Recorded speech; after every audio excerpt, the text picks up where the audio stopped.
नमस्कार दोस्तों। आज मैं आपको सुनाने जा रही हूँ मेजर जनरल हरीश चंद्र पाठक द्वारा लिखी हुई कहानी। हरीश चंद्र पाठक भारतीय सेना के एक अधिकारी थे।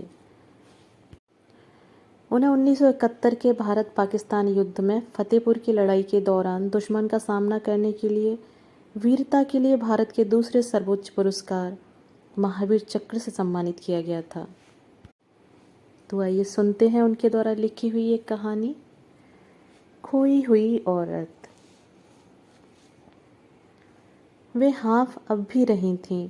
उन्हें लग रहा था फोन से निकलकर घंटी कानों के जरिए उनके पूरे शरीर में बिखर जाएगी और वर्षों से खामोश पड़ी यादों को जगाकर लुप्त हो जाएगी, पूरी तरह गुम, और उन्हें छोड़ जाएगी यादों के घने बियाबान में जहाँ से वो चीख तक नहीं पाएंगी।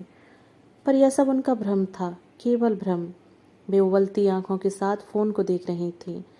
कुछ देर पहले की घटना उन्हें जैसे धीरे धीरे गला रही थी। उन्हें लगने लगा जैसे कुछ क्षण में वे पूरी तरह रेशे रेशे बिखर जाएंगी। खिड़की के उस पार जया थी, बेखबर अपने काम में उलझी। खिड़की के इस पार थी श्रीमती जोशी, तार तार उलझती और कुर्सी में पूरी तरह धंसी हुई। आज उन्हें लग रहा है जैसे उनके भीतर वर्षों से पड़ा सुप्त लावा दहकने लगा है और इसकी दहकन कहीं घर की दीवारों को भस्म न कर दे। निर्मला जोशी आज जैसी खुद के घर को खुद की लपटों के हवाले कर देंगी। जया ने टेबल पर बैठकर कागज उठा लिए हैं। निर्मला जोशी फिर से दहक रही हैं। तो फिर आज शाम जया विनय से मिलेगी, पर कैसे? वे तो उसे सूचना तक नहीं देंगी। यह भी नहीं बताएंगी कि विनय शाम 7 बजे उसे मिलेगा, 10 नंबर बस स्टॉप पर, नुक्कड़ वाली दुकान पर। आखिर क्या ज़रूरत है विनय से मिलने की? क्यों नहीं घर में कैद हो जाती हैं? घर यानी कांच घर। कांच के उस घर का सब कुछ तो देख लेती हैं श्रीमती जोशी, ना चाहते हुए भी। क्या नहीं जाना उन्होंने जया के बारे में? हर रात हर क्षण वे सोचती हैं कि वे जया के बारे में खोज खबर रखना बंद कर दें, पर वे हर पल उसी के बारे में सोचती ही जाती हैं। विनय का फ़ोन था। तुम्हें शाम को याद किया है। जया चुप है। खामोशी की परतें उसके चेहरे पर हैं। जया चुप क्यों है? वह चाह क्यों नहीं रही?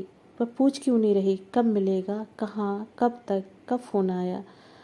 कितनी देर से परेशान हो रही थी श्रीमती जोशी, जया को लेकर, फ़ोन को लेकर, और अब जया से कहने के बाद भी परेशान हैं। अखबार खोलकर बैठी ही थी कि श्रीमती जोशी की अचानक घंटी बज उठी थी।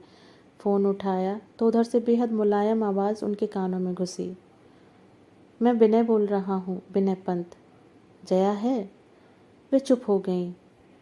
हाँ हूँ भी उनसे कहते नहीं बना। चाहती थी खड़ाक से फ़ोन रख दें, पर ऐसा भी कहाँ कर पाई थी वे। वह बोल रहा था, आंटी आप उससे कह दें शाम 7 बजे मिल ले, 10 नंबर के बस स्टॉप पर। वह पूरा शब्द कह नहीं पाया था। उन्होंने फ़ोन काट दिया और फिर देर तक पछताती रही निर्मला जोशी। न जाने किन किन स्मृति वनों में भटक आईं, क्या क्या सोच लिया उन्होंने, कितनी बार कोस लिया उन्होंने जया को, विनय को, उमेश को, और न जाने कितने जाने अनजाने चेहरों को।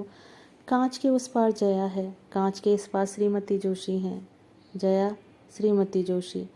जैसे उनका सब कुछ रेहन रखा जा चुका था। कुछ भी तो नहीं जान पाई थी वे कि आखिर किस तरह से, कहाँ और किए लिए तय कर दी गई हैं। उन्हें सब कुछ दिन में देखा एक बेहद उबाऊ सपना सा लगा। उमेश अब इस घर में नहीं आ सकेगा। एक सर्द आवाज़ उनके पीछे से उभरी थी। उन्होंने घबरा कर देखा। पिता गमगीन चेहरा लिए पीछे खड़े थे। नीचे को लटकता उनका चेहरा उन्हें बेहद डरा गया। वे कुछ बोल नहीं पाई थीं, पर रात को सो भी कहाँ पाई थी निर्मला जोशी। उमेश आखिर क्यों नहीं आ पाएगा? उसके घर आने पर पाबंदी किसने लगा दी है? या फिर वह नहीं? क्या सोच डाला उन्होंने? रात भर उमेश और पिता के चेहरे उन्हें सताते रहे। फिर सुबह न जानी क्यों उन्हें सुबह सी नहीं लगी, डरी और सहमी हुई सुबह। पिता बाहर आराम कुर्सी पर बैठे थे, पर उनकी आंखों में रात की तरह ही गुस्सा था। दर्द की एक परत पिता की आवाज़ के साथ ही उनके चेहरे पर लिपसी गई थी, और एक मरियल प्रश्न बार बार उनकी आंतों में उलझ रहा था। उमेश घर क्यों नहीं आएगा? पिता तक जाने के लिए उनके कदमों में साहस नहीं था। शब्द छपाक से उचटकर पिता तक नहीं पहुंचा करते, पर उन्हें हर बार लग रहा था कि उमेश के न आने का कारण क्या पिता से पूछा जा सकता है। हरामजादा, विश्वासघाती। घर में रहकर खेल खेलता है।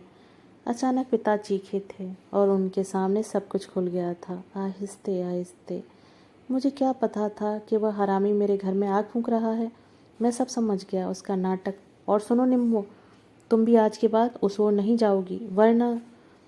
पिता गुस्से से कांप रहे थे। सूरज उग आया था, पर उन्हें लग रहा था जैसे उसकी किरणें पिता के शरीर में समा गई हैं। पर यह सब एक सुनियोजित कार्यक्रम की रूपरेखा थी। वे बहुत छटपटाई। घर की छत पर घंटों खड़े खड़े उन्होंने उमेश को निहारा। उन्होंने तमाम सी नफरत पिता के नाम उलीची, पर वे हर बार पराजित हुई। घर घर ही रह गया, हर क्षण उनके साथ रहने वाला। बात करते करते उन्हें एकदम अपने में भर लेने वाला उमेश गोया उड़ गया था। उस रात आखिर क्या हुआ था? उमेश अल्मोड़ा क्यों छोड़ गया था? गोल गोल चक्कर लगाते इस सवाल को आज तक नहीं समझ पाई है निर्मला जोशी। जया टेबल पर अभी भी झुकी हुई है। फिर क्या हुआ था उन्हें? क्यों भी अचानक सबसे कटने लगी थी? खिड़की पर घंटों खड़ी वे क्यों उमेश का इंतजार करती थी?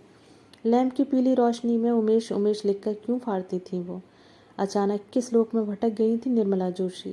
क्या सचमुच वह भटकाव था? उमेश की यादें जैसे एक बारीक परत बनकर उनके समूचे शरीर से लिपट गई थीं। ज्यों-ज्यों उन्होंने यादों को उखाड़ने की कोशिश की, वे खुद उखड़ती गईं। और फिर अल्मोड़ा उनकी यादों में जैसे स्थिर हो गया था। भीतर से उभरती उनकी बेचैनी पिता के सख्त चेहरे ने दबोच ली थी। उमेश से मिलने की उनकी सभी कामनाएं सहसा ध्वस्त हो गई थीं और उन्होंने पिता के सामने सब कुछ कुचल लिया था। पर निर्मला जोशी क्या कुछ कुचल पाई थीं? जैसे अचानक किसी ने उन्हें मत डाला था। यादों की तमाम सुरंगों के द्वार उनके यकायक खुल गए थे। सुरंगें जो अपनी भयावहता के साथ उन्हें बीती यादों में भटका रही थीं। और फिर एक दिन अचानक ही उनकी ज़िंदगी का नया अध्याय खुल गया था। वे मनोज के साथ ब्याह दी गई थीं। लंबी सी लकीर उनके भीतर खिंच गई और वे चौंक कर उठ गई थीं। ब्याह, उमंगें, सब कुछ नया नया था। पर कितना नया था वह खूबसूरत सपना कितने क्षण तक ठहर सका? अल्मोड़ा की सारी भुरभुरी यादें छोड़कर वे दिल्ली आ तो गई थीं, पर उन्हें लगता था कि जैसे वे अब भी बदहवासी में अल्मोड़ा में घूम रही हैं। उमेश का दंश उठते बैठते उन्हें डसने लगा था और वे असहनीय पीड़ा के एक त्रासद घेरे से गुजरती थी। मनोज और उमेश, उमेश और मनोज। तुम अक्सर क्या बड़बड़ाती हो निम्मो? मनोज के शब्दों ने अचानक उन्हें जख्मी कर दिया था। कहाँ? कब? वे घबराई सी बोली थी। कुछ तो नहीं, पर चेहरे के पीछे से उभर आए भावों ने उन्हें कब तक बचाया था? और यही सब बातें मनोज के कलेजे में धीरे धीरे बैठती गई थीं। जया टेबल से उठ गई है। कांच के उस पार जया के हाव भाव श्रीमती जोशी अच्छी तरह देख पा रही हैं। फिर सब कुछ थम गया था। 3 बरस पूरे बीत गए थे, पर विवाह के ये 3 बरस निर्मला जोशी को 300 बरस लगे थे। क्यों? इस उलझे सवाल को वे कभी हल नहीं कर सकी। अनुत्तरित सवाल। जया मनोज और उनके जीवन में आ चुकी थी, पर मनोज उनकी जिंदगी से हटता चला गया था। गोया पर्दे पर उभरा कोई आकर्षक चित्र सहसा लुप्त हो गया हो। मनोज उनकी जिंदगी से कट गया था और पीछे छोड़ गया था अतीत की कटी फटी यादें। बदहवास सन्नाटा और सन्नाटे के भीतर से उगता सवालों का जंगल, जिसमें भटक गई थी निर्मला जोशी। मनोज का सदमा उन्हें लंबे समय तक परेशान करता रहा था। अब क्या करेंगी? कहाँ जाएंगी? कैसे काटेंगी पूरी उम्र को? क्या कर पाएंगी वे घर जाकर? एक बार फिर उमेश की यादें उन्हें छीनने लगी थी, परत दर परत। पर खुद को समझा लिया था निर्मला जोशी ने और जीने के तमाम बहाने ढूंढ लिए थे। जया को जिलाने, खुद को जीने के लिए एक स्कूल पकड़ लिया था। जया जिंदगी का एक महत्वपूर्ण पड़ाव। कहीं भी जा सकती थी वे, किसी भी क्षण उठ सकती थी वे, पर जैसे जया एक जाल हो गई थी जो हर क्षण उन्हें घेरने को आतुर थी। सामने नजर गई है उनकी सपाट दीवार की ओर। आंखों के सामने सिर्फ दीवार है, सफ़ेदी से पुती दीवार। पर अब स्कूल उन्हें चिढ़ाने लगा है।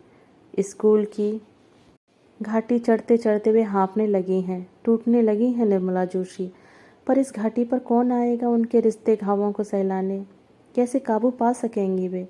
उमेश, मनोज, पिता, कोई भी एक चेहरा उभर उनके सामने टिक पाता जिसको वे अपने मन के घाव दिखा सकें, जिसके साथ कुछ पल वे ठिठक सकें। तेज तेज कदमों से कमरे में टहलने लगी है निर्मला जोशी। विनय पंत। आंटी, मैं विनय। मानो जैसे अब भी कानों में कुछ गिर रहा है, कल कल सहसा एक ख्याल उनके भीतर उभरने लगा। वे क्यों जया से चिढ़ने लगे हैं? जया से? नहीं नहीं, यह कमीना विचार है।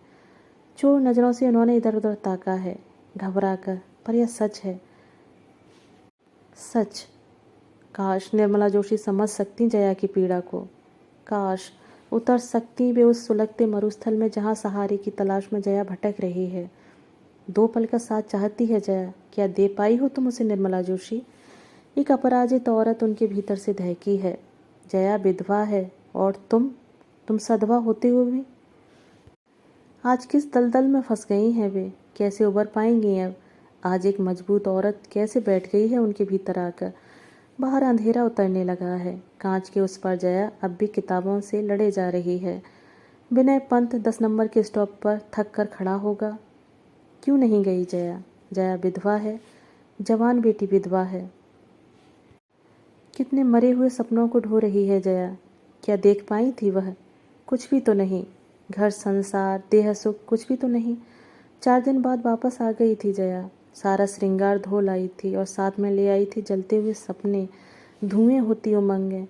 कितना टूट गई थी वे, किश्त दर किश्त जिंदगी से हारी थी वे। क्षण क्षण गली थी निर्मला जोशी, पर आज विनय पंत की आवाज़ उनके कान के पर्दों को फाड़ रही है। क्यों नहीं चाहती निर्मला जोशी कि जया तेजी से उठे और आसपास के विषैले वातावरण को धो डाले? वे क्यों नहीं चाहती कि जया की खुशियां घर की दीवारों में कंपन बिखरा दें? उदासी के मजबूत ताबूत में लिपटी जया का गलना वे क्यों देखना चाहती हैं? कितनी गिर गई हैं वे। घर अब उजाड़ सपनों का देश हो गया है। एक घर 2 कोण, हर कोण पर लुटी पुटी यादें। इधर निम्मो है, उधर जया, अपने अपने चक्रव्यूह। पिता उनकी चेतना में धीरे धीरे उभरने लगे हैं। पहले एक हल्का सा अक्स उभरता है पिता का, फिर समूचे पिता उनके सामने खड़े हो जाते हैं। पर पिता तो उनके भीतर वर्षों से कैद हैं। उन्हें लगता है कि पिता के अंश उनमें पूरी तरह फैल गए हैं, जो जया को विनय से अलग कर रहे हैं, जो मजबूर कर रहे हैं कि जया उदासी की परतों में ही लिपटी रहे, जो चाह रहे हैं कि विनय की सूचना जया तक ना पहुँचे, जो वे लगभग चीख उठी हैं। पिता चाहते थे कि निम्मू उमेश से ना मिल सके, और तू चाह रही है कि जया विनय से न मिल सके। पूरे पिता निर्मला जोशी पर हावी हो गए हैं, पर धीरे धीरे वे लौट रही हैं। अब वे कुर्सी से उठ खड़ी हुई हैं। जया पलंग से उठकर अलमारी के पास है। निर्मला जोशी को लगा है उन्होंने पिता को पराजित कर दिया है, और वे जया के नज़दीक जा खड़ी हुई हैं और उनके होठ खुले हुए हैं। दोस्तों, अभी आप सुन रहे थे हरीश चंद्र पाठक जी द्वारा लिखी हुई कहानी खोई हुई औरत।